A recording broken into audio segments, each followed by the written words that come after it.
Right now, we are looking ahead to a bike ride that is happening this weekend. It recognizes Jewish liberation from the Holocaust. It has been 80 years since that liberation occurred in Europe. And here to tell us all about Sunday's 2025 Ride for the Living is Adam Zimmerman, who is a DMV resident. His grandparents were Holocaust survivors. So, Adam, we are so happy you're here with us this morning. Thank you. Thanks for having me. I'd love to start by having you tell us a little bit about your grandparents and what they experienced. Yeah, so my grandparents, Frida and Morris Zimmerman, were born in Poland in the 1920s. And as I'm sure your viewers know from history, Poland was the first country that was invaded by Nazi Germany to start World War II. So my grandparents were teenage years when that happened, and they were forced into slave labor for much of the Holocaust. Each sets of their parents and most of their siblings were sadly killed. So it was beyond a devastating time for them. But somehow they were able to survive, make it to liberation, and restart their lives. I owe my life to them. So the ride this weekend is meant to celebrate that life, honor their memories, and just come through a day where we're remembering all the gifts that they gave us. That's beautiful. I know today's ride is considered a satellite ride. Tell people who might not know what that means, what's happening with that. Yeah, so Ride for the Living started in Poland about 10 years ago. And it's an annual ride. It starts at the Auschwitz concentration camp, which was probably the most notorious of the Nazi concentration camps. More than 1 million Jews were killed there during the Holocaust. So it's a ride that starts at Auschwitz and goes to a Jewish community center in Krakow, Poland. Krakow was one of the cities in Poland where there was a vibrant Jewish population before World War II that was just decimated as a result of the Holocaust. But it's seen something of a renewal in recent years. So that's the main ride, and there are satellite rides across the country and around the world. So the one in DC is held by a group called 3GDC. 3G stands for third generation. That means we're grandchildren of Holocaust survivors.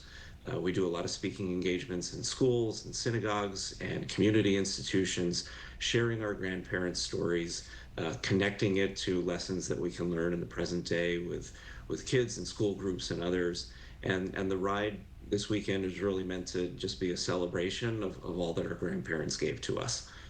So you're going to be taking off from 16th Street Northwest. You're going for 36 miles. How many people are you expecting to participate in this?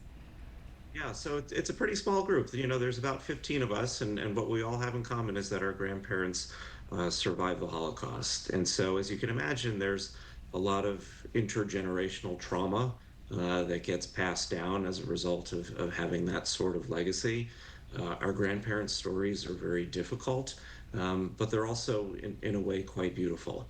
And what we as grandchildren have an opportunity and a responsibility to do is share those stories, and not just the terrible things that our grandparents experienced and all that they lost, but all that they built coming out of those horrific experiences and restarting their lives, having families, and really bringing in future generations. All of us owe our lives to them. So I'll be doing the ride this year with my brother.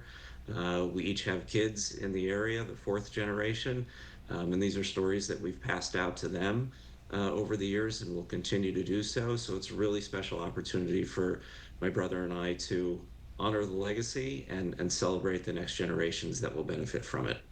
Tell people where they can go to get more information about what you're doing. Sure. So 3gdc.org. There's a number of us who, as I said, participate in speaking engagements at schools, community institutions. We get the opportunity to interact directly with Holocaust survivors, which is especially important because each day we lose more of those survivors. And it won't be too long in the next few years where we lose the last Holocaust survivor. So that we have them now, that we can still listen to and learn from their stories directly now is so important. So I encourage folks, check out the site, see what we do, make it a part of your school or your community. There's a lot to be learned from these stories in the present day, even though they happened a long time ago. And as the grandchild of survivors, it's a special opportunity whenever I can feel like they're back with me and they're alive, and this ride allows that feeling to take place.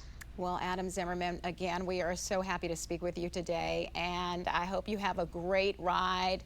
I know your grandparents will be very proud of you, and you've got some pretty decent weather, so enjoy. Absolutely. Thank you so much. Straight ahead.